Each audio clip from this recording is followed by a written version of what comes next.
ಶ್ರೀ ಸಾಯಿನಾಥಾಯ ನಮಃ. ಶ್ರೀ ಸಾಯಿ ಸಚ್ಚರಿತ್ರೆ 2ನೇ ಅಧ್ಯಾಯ. ಈ ಗ್ರಂಥ ರಚನೆಗೆ ಮುಖ್ಯ ಕಾರಣ.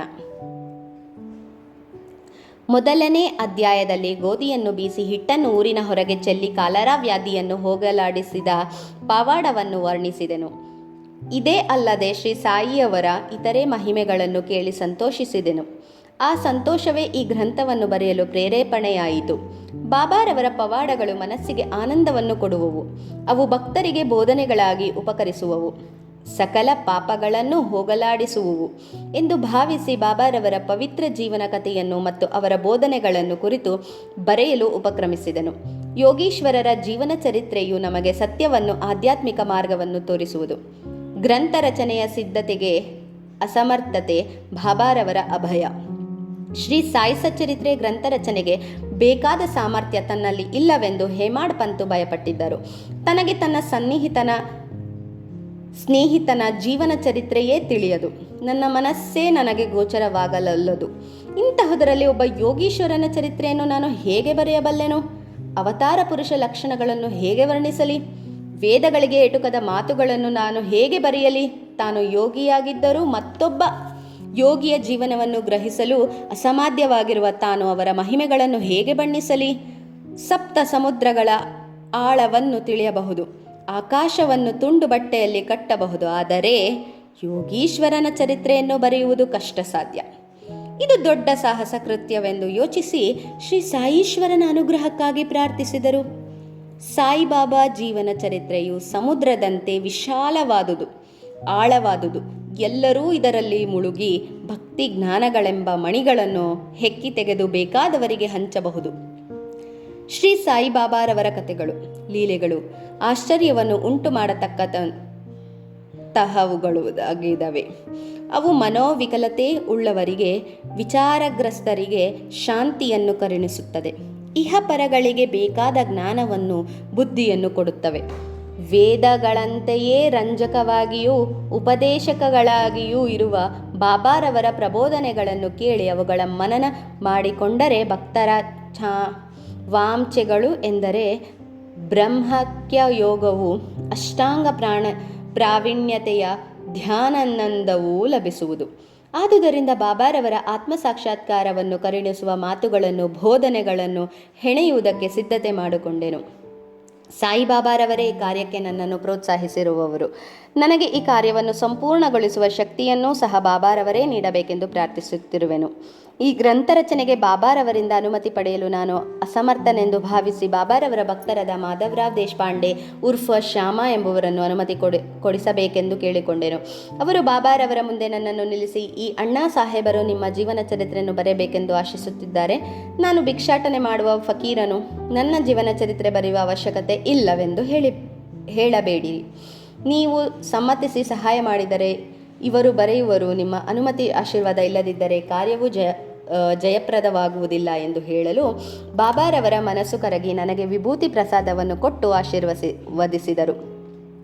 ನಂತರ ಶ್ಯಾಮರಾವ್ರೊಡನೆ ಕಥೆಗಳನ್ನು, ಅನುಭವಗಳನ್ನು ಸರಿಯಾಗಿ ಬರೆಯುವಂತೆ ಹೇಳಿ ಅಲ್ಲಲ್ಲಿ ಮುಖ ವಿಷಯಗಳನ್ನು ಸೂಟಿಯಾಗಿ ಬರೆಯಲು ತಿಳಿಸು, ನಾನು ಸಹಾಯ ಮಾಡುವೆನು.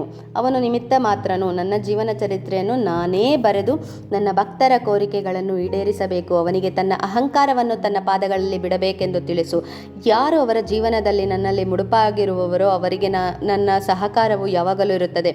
ಅವರು ತಮ್ಮ ಅಹಂಕಾರವನ್ನು ಪರಿಪೂರ್ಣವಾಗಿ ಬಿಟ್ಟ ನಂತರ ಅವರ ಮನಸ್ಸಿನಲ್ಲಿ ಪ್ರವೇಶಿಸಿ ನನ್ನ ಚರಿತ್ರೆಯನ್ನು ನಾನೇ ಬರೆದುಕೊಳ್ಳುತ್ತೇನೆ. ನನ್ನ ಕಥೆಗಳು, ಬೋಧನೆಗಳು ಕೇಳುವರ ಭಕ್ತರ ಭಕ್ತಿ ವಿಶ್ವಾಸಗಳು ಹೆಚ್ಚಿ ಅವರು ಆತ್ಮ ಸಾಕ್ಷಾತ್ಕಾರವನ್ನು, ಬ್ರಹ್ಮಾನಂದವನ್ನು ಪಡೆಯುವವರು. ನಿನಗೆ ತೋಚಿದ ವಿಷಯವನ್ನೇ ನೀನು ನಿರ್ಧರಿಸಬೇಡ, ಇತರರ ಅಭಿಪ್ರಾಯವನ್ನು ತಿರಸ್ಕರಿಸಬೇಡ. ಯಾವುದೇ ವಿಷಯವಾದರೂ ಮೇಲು ಕೀಳೆಂಬ ವಿವಾದವೂ ಇರಬಾರದು ಎಂದು ತಿಳಿಸಿದರು. ತೀವ್ರ ವಾಗ್ವಿವಾದಗಳು. ನಾನು ಶಿರಡಿ ಸೇರಿದ ಮೊದಲ ದಿನವೇ ನನಗೂ ಮತ್ತು ಬಾಲಾಸಾಹೇಬ್ ಭಾಟೆಗೂ ನಡುವೆ ಗುರುವಿನ ಅವಶ್ಯಕತೆಯನ್ನು ಕುರಿತಂತೆ ವಾಗ್ವಾದಗಳು ನಡೆದವು. ನಮ್ಮ ಸ್ವೇಚ್ಛೆಯನ್ನು ಬಿಟ್ಟು ಮತ್ತೊಬ್ಬರಿಗೆ ಶರಣಾಗಿ ಏಕಿರಬೇಕೆಂದು ನಾನು ವಾದಿಸಿದೆನು. ನಮ್ಮ ಕರ್ಮಗಳನ್ನು ನಾವೇ ಮಾಡುವುದಕ್ಕೆ ಗುರುವಿನ ಅವಶ್ಯಕತೆ ಏನಿದೆ? ತನ್ನಷ್ಟಕ್ಕೆ ತಾನೇ ಪ್ರಯತ್ನಿಸಿ ಜನ್ಮ ದುಃಖಗಳಿಂದ ತಪ್ಪಿಸಿಕೊಳ್ಳಬೇಕು. ಏನು ಮಾಡದೆ ಸೋಮಾರಿಯಾಗಿ ಕುಳಿತಿರುವವನಿಗೆ ಗುರುವಾದರೂ ಏನು ಮಾಡಿಯಾನೋ ಎಂದು ನಾನು ಸ್ವೇಚ್ಛಾ ಪಕ್ಷವನ್ನು ಆಶ್ರಯಿಸಿದೆನು.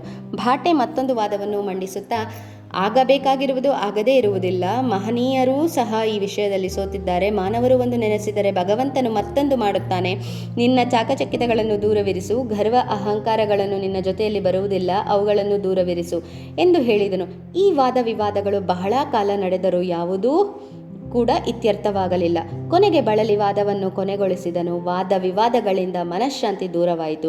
ದೇಹಾತ್ಮ ಬುದ್ಧಿಯೂ ಅಹಂಕಾರದಿಂದ ದೂರವಿದ್ದರೆ ಯಾವುದೇ ವಿವಾದಗಳು ಇರುವುದಿಲ್ಲವೆಂಬ ಸತ್ಯವನ್ನು ಅರಿತೆನು. ನಮ್ಮ ಜೀವನದಲ್ಲಿ ಎದುರಿಸುವ ಒಂದಿಲ್ಲೊಂದು ವಿವಾದಗಳಿಗೆ ಅಹಂಕಾರವೇ ಮೂಲ ಕಾರಣವಾಗಿರುತ್ತದೆ. ಇತರರೊಡನೆ ಸೇರಿ ನಾವು ಮಸೀದಿಗೆ ಹೋಗಲು ಬಾಬಾರವರು ಕಾಕಾ ಸಾಹೇಬರನ್ನು ಕರೆದು, ವಾಡಾದಲ್ಲಿ ಏನು ನಡೆಯಿತು, ಯಾವುದನ್ನು ಕುರಿತು ವಾಗ್ವಾದಗಳು ಉಂಟಾದವು, ಹೇಮಾಡ್ ಪಂತು ಏನಂದನು ಎಂದು ಕೇಳಿದರು. ಈ ಮಾತುಗಳನ್ನು ಕೇಳಿ ನನಗೆ ಆಶ್ಚರ್ಯ ಉಂಟಾಯಿತು. ಸಾಟೇವಾಡ ಮಸೀದಿಗೆ ಬಹಳ ದೂರದಲ್ಲಿದೆ. ನಮ್ಮ ವಿಷಯವು ಬಾಬಾಗೆ ಹೇಗೆ ತಿಳಿಯಿತು? ಅವರು ಸರ್ವಜ್ಞರಾಗಿರಬಹುದು. ಇಲ್ಲದಿದ್ದರೆ ನಮ್ಮ ವಾಗ್ವಾದಗಳ ವಿಷಯಗಳು ಅವರಿಗೆ ಅರಿವಿಗೆ ಹೇಗೆ ಬರುತ್ತದೆ? ಬಾಬಾ ನಮ್ಮ ಅಂತರಾತ್ಮ ಅಧಿಕಾರಿಯಾಗಿರಬಹುದು ಎಂಬುದಾಗಿ ಬಗೆ ಬಗೆಯ ಯೋಚನಾ ಲಹರಿಯು ನನ್ನಲ್ಲಿ ಉಂಟಾಯಿತು. ಹೇಮಾಡ್ ಪಂತು ಎಂಬ ಬಿರುದಿಗೆ ಮೂಲ ಕಾರಣ. ಸಾಯಿಬಾಬಾ ನನ್ನನ್ನು ಏಕೆ ಹೇಮಾಡ್ ಪಂತು ಎಂದು ಕರೆದರು ಎಂಬ ಆಲೋಚನೆಯೂ ನನ್ನಲ್ಲಿ ಉಂಟಾಯಿತು. ಇದು ಹೇಮಾದ್ರಿ ಪಂತು ಎಂಬ ನಾಮದ ರೂಪಾಂತರವಾಗಿದೆ. ದೇವರಿಗೆ ಸೇರಿದ ಯಾದವ ವಂಶದ ರಾಜರಿಗೆ ಹೇಮಾದ್ರಿ ಪಂತು ಎಂಬುವವ ಪ್ರಧಾನ ಮಂತ್ರಿಯಾಗಿದ್ದನು. ಆತನು ದೊಡ್ಡ ಪಂಡಿತನಾಗಿದ್ದು ಒಳ್ಳೆಯ ಸ್ವಭಾವದವನಾಗಿದ್ದನು. ಚತುರ್ವರ್ಗ ಚಿಂತಾಮಣಿ ಮತ್ತು ರಾಜಪ್ರಶಸ್ತಿ ಎಂಬ 2 ದೊಡ್ಡ ಗ್ರಂಥಗಳನ್ನು ರಚಿಸಿದ್ದನು. ಮೋಡಿ ಭಾಷೆಯನ್ನು ಒಂದು ನೂತನ ಗಣಿತಶಾಸ್ತ್ರ ವಿಧಾನವನ್ನು ಕಂಡುಹಿಡಿದಿದ್ದನು. ಇನ್ನೂ ನಾನಾದರೂ ಆತನಿಗೆ ವ್ಯತಿರಿಕ್ತ ಸ್ವಭಾವದವನಾಗಿದ್ದು ಮೇಧಾಶಕ್ತಿಯೂ ಸಹ ಆತನಿಗೆ ಸಮಾನವಾಗಿರಲಿಲ್ಲ. ಆದರೂ ಸಹ ಬಾಬಾರವರು ನನ್ನನ್ನು ಆ ಹೆಸರಿನಿಂದ ಏಕೆ ಕರೆದರೋ ತಿಳಿಯದೇ ಚಿಂತಿಸಲು ನನ್ನ ಈ ಅಹಂಕಾರವನ್ನು ದೂರಗೊಳಿಸಿಕೊಂಡು ನಮ್ರತೆಯಿಂದ ಇರಬೇಕೆಂದು ಬಾಬಾರವರು ಬಯಸಿದ್ದಾರೆಂದು ಗ್ರಹಿಸಿದನು. ಇದಕ್ಕೂ ಮೊದಲು ವಾಡಾದಲ್ಲಿ ನಡೆದ ಚರ್ಚೆಯನ್ನು ತೋರಿದ ಚಾಕಚಕ್ಯತೆ ಬಾಬಾರವರದು.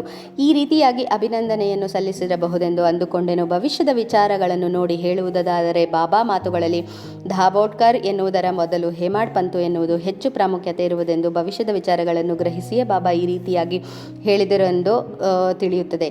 ಏಕೆಂದರೆ ಹೇಮಾಡ್ ಪಂತು ಶ್ರೀ ಸಾಯಿಬಾಬಾ ಸಂಸ್ಥಾನವನ್ನು ಚಾಕಚಕ್ಯತೆಯಿಂದ ನಡೆಸಿದರು. ಸಂಸ್ಥಾನದ ಲೆಕ್ಕಗಳನ್ನು ಅಚ್ಚುಕಟ್ಟಾಗಿ ನಿರ್ವಹಿಸಿದರು.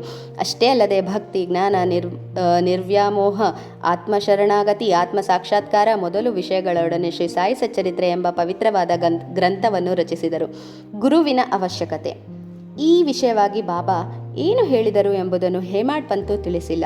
ಹೇಮಾಡ್ ಪಂತು ಬಾಬಾರನ್ನು ದರ್ಶಿಸಿದ 2ನೇ ದಿನ ಕಾಕಾ ಸಾಹೇಬ್ ದೀಕ್ಷಿತ್ ಬಾಬಾ ಹತ್ತಿರ ಹೋಗಿ ಶಿರಡಿಯಿಂದ ಹೊರಡಬಹುದೇ ಎಂದು ಕೇಳಿದರು.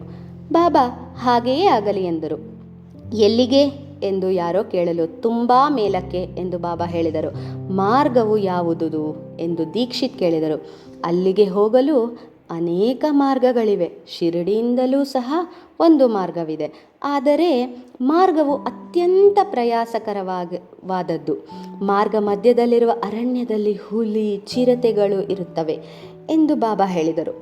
ಮಾರ್ಗದರ್ಶಕನನ್ನು ಜೊತೆಯಲ್ಲಿ ಕರೆದುಕೊಂಡು ಹೋದರೆ ಎಂದು ಕಾಕಾ ಸಾಹೇಬ್ ಕೇಳಲು, ಹಾಗಾದರೆ ಕಷ್ಟವೇ ಇಲ್ಲವೆಂದು ಬಾಬಾ ಜವಾಬು ಕೊಟ್ಟರು.